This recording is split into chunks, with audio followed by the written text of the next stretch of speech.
Welcome back to Sword and Musket. Been a while since we've done a video, but I've been very busy. Basically, when the rifles come into this country from the US or anywhere else, I have to get them proofed to sell them as a dealer onto anybody else. I need to get them proofed, so they're checked for condition. They are measured, they are tested, they're checked for headspace before and after firing, and if they pass, they then get proof marks inscribed upon them to indicate when they were tested and where they were tested, to what standards. So they usually say CIP inspection, so Commission International Proof. And then they are deemed safe to shoot and to sell. The process then enables me to send the barrel and action off to the proof house in one piece so it can be tested. It leaves me with the stock and the ancillaries, or the furniture. Obviously I collect them all together and try to keep them in their original boxes to avoid mixing up serial numbers. Obviously as a collector you like to see matching number sets. Now they don't always come in like that, and this particular example that I have left here has got a few mixed numbers on it. We can only guess as to why that has happened. But I am always asked, why are your rifles more expensive than Fred Blogg's classic rifles, etc. And I would say that the main reason is that I strip and clean everything. I relubricate, I check that we've got the right parts on each rifle as much as possible, clean down to the last screw and thread. If I've damaged screw heads, etc., I try to rectify. Now, to the out and out avid collector, they might not appreciate that as much, but I'm selling to collector stroke shooters, people that want to be able to use the thing. And when the rifle leaves me, it has been in this process where it has been fully serviced, if you like, and cleaned, and there should be no nasty problems, no unpleasant live rust hiding beneath the surface.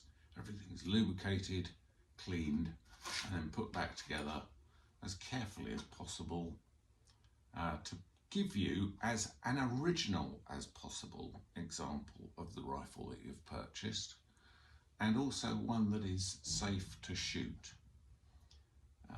So that actually takes hours of workshop time, and I think that if I charged the full rate for the workshop time, I'd probably never sell another rifle. So it's a delicate balance between enjoying what you're doing a good job, and then still making it affordable for the collector shooter.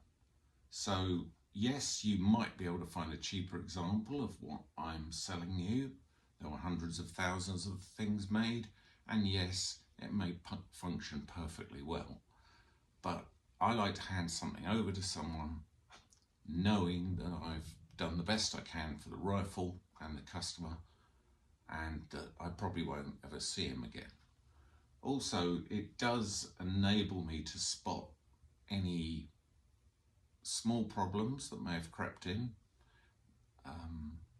and of course in the proofing process it enables a third party to become involved and certify that rifles are safe to use in normal conditions.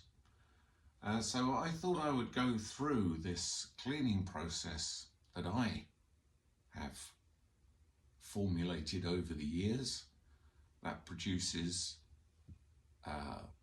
the end product that I sell for a few more pounds, quite a few more pounds, in the knowledge that the person that is using it or shooting it is going to have no foreseeable problems with the weapon. So we'll get into that. There will be periods where the action is speeded up so you don't become too terminally bored. So we're looking at a Swedish Mauser M96 full-length infantry rifle, or Gustafs, and this one was made in, amazingly, by Gustafs factory, 1902, so it's one of the first. Let's get into it. So, when the weapons come back from the proof house, they very kindly don't clean them at all. They do their firing with their 30% or so extra charge, and they return them to me with powder in the barrel, unburned powder and primer residue, ready to continue the process of rotting out this beautiful, old, well-preserved rifle. So the first thing we must do is just clean out the bore.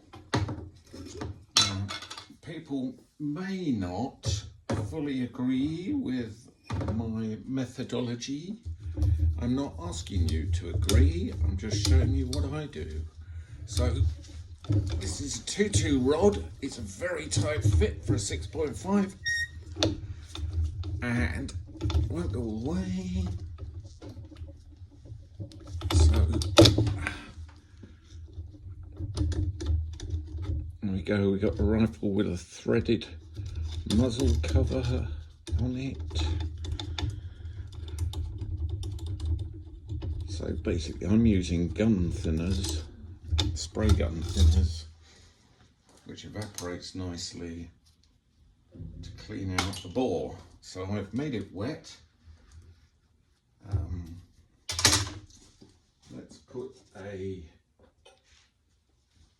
bronze brush through it, get into the corners, backwards and forwards. Nice and wet, and that can soak in there for a little bit while we get on with other things.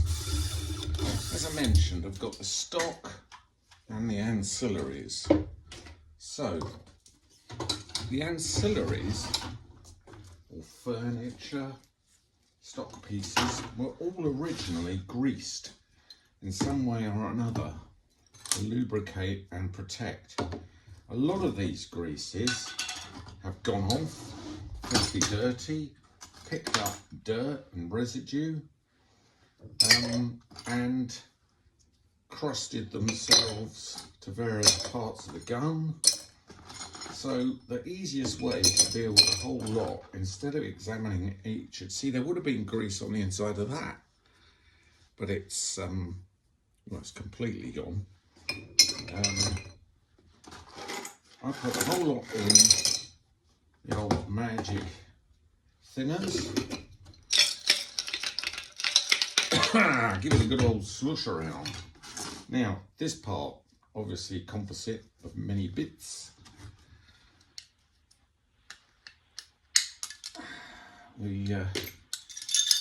There's often a lot of grease in here, he said, and there's absolutely virtually nothing in there at the moment. So it's been cleaned up before, but this part doesn't match, unfortunately. There you are, I've got a bit of grease underneath there. Lord knows what type it was. You've got some on the inside. All of it is picking up dirt. So my cunning plan is to basically go back to scratch, get rid of the grease and the dirt,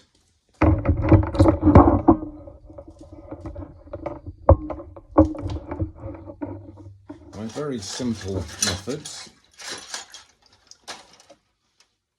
So we have a clean, if you like, a clean canvas to start upon. Toothbrushes, very useful. Don't throw away your toothbrushes.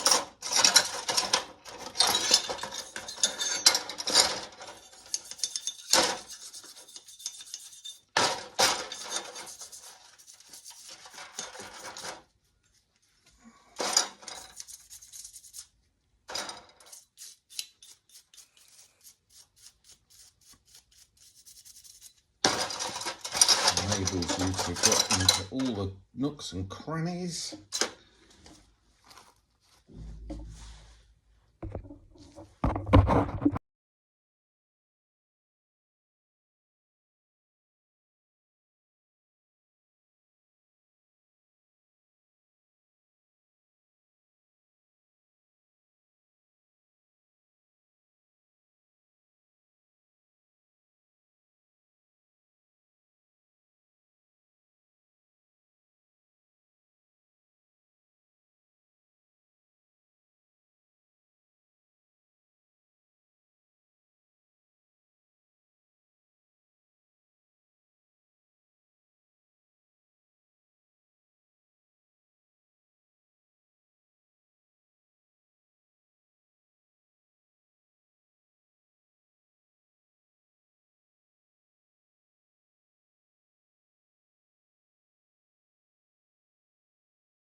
So, fairly important to the functioning of the rifle, obviously, is the trigger, and to that extent, the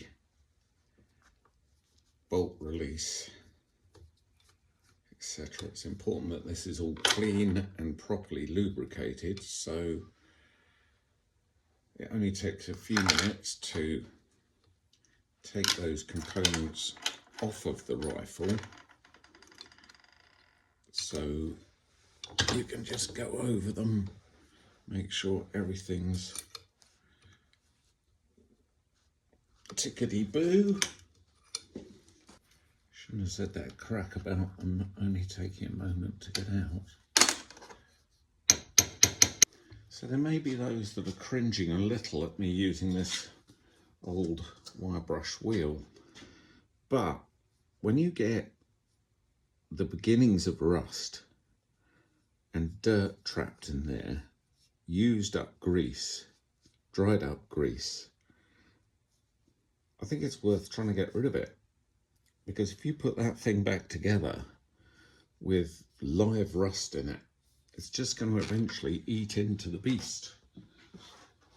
So what we have to do is, it's a matter of applying pressure, but not too much pressure. So we don't want to go through. Something's happened there. Maybe there was a bit of rust, but there's a loss of finish there. So we don't want to do it too hard. Let's see how it goes.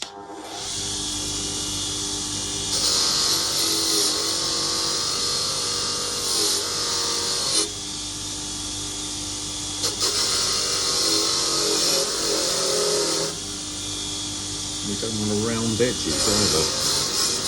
They'll produce extra high edge.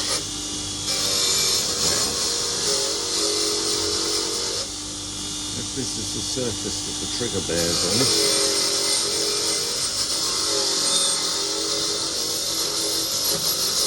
the top half really is just cosmetic.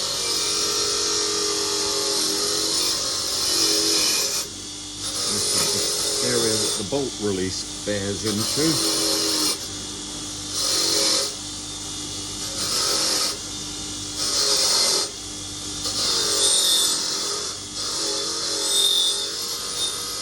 That's now much lighter pressure. Almost just tickling the surface. But you can see almost immediately the change. Take the rust out the corners.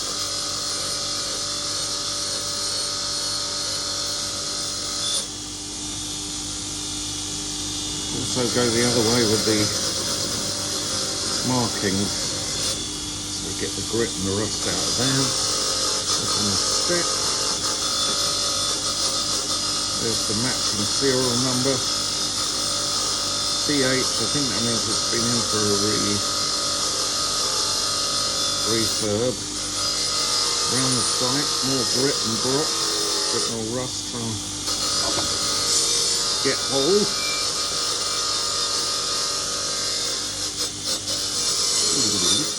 Get rid of that grease with the magic gum thinners.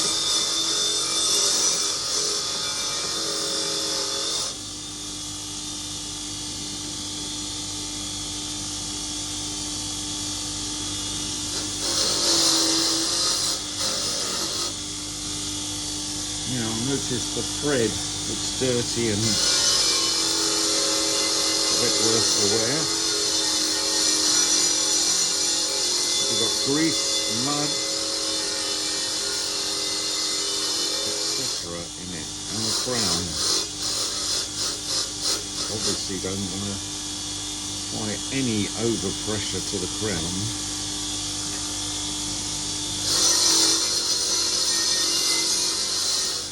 Then tighten up.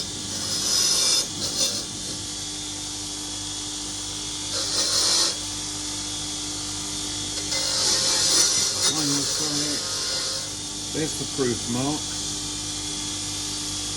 that they've applied.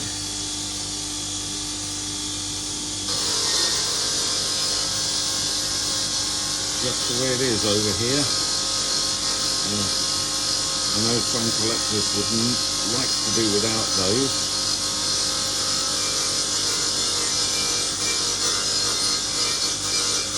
But it is the law, it is the way.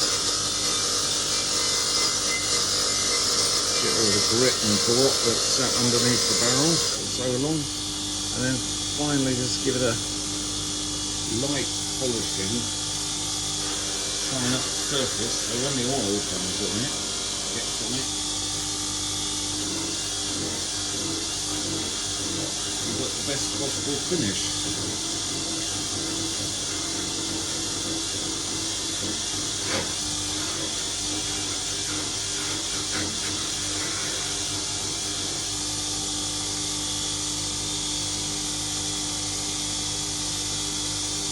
So I'm going to have to get in there manually, get that out.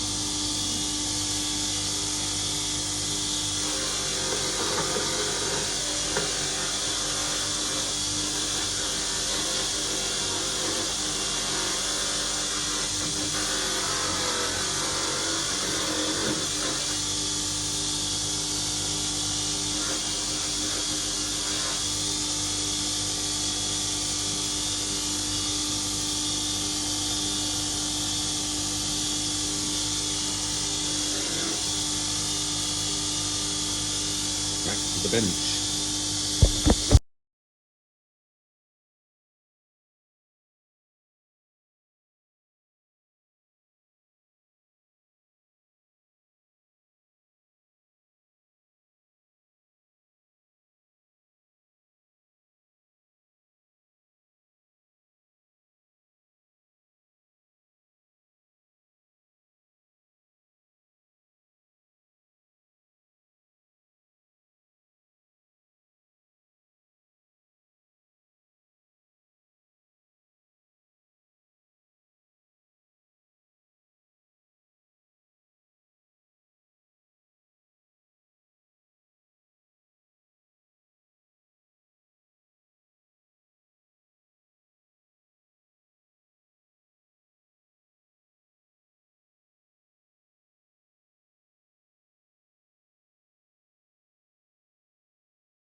So, to summarise, the whole point of this was to show you the extensive process that these rifles go through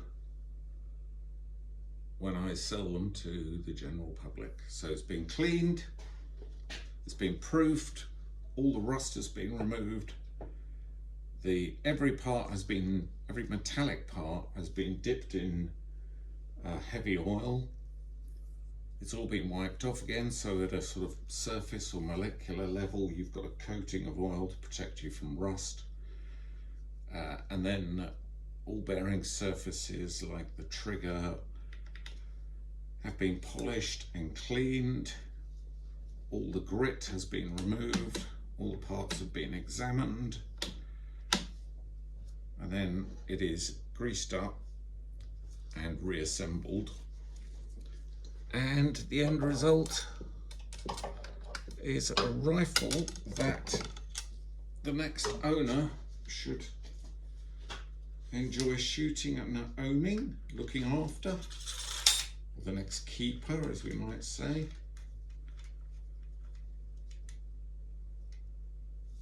And he should get pretty good results. It's got a good bore, but amazingly 1902. So now it does that beautiful thing that Swedes do, where when you reopen after cocking, the bolt flies back on the spring. That is clean and ready to go. So if that interests you, or if you've got any questions, I'm sure there's 101 different ways of doing these things, but please click like or subscribe.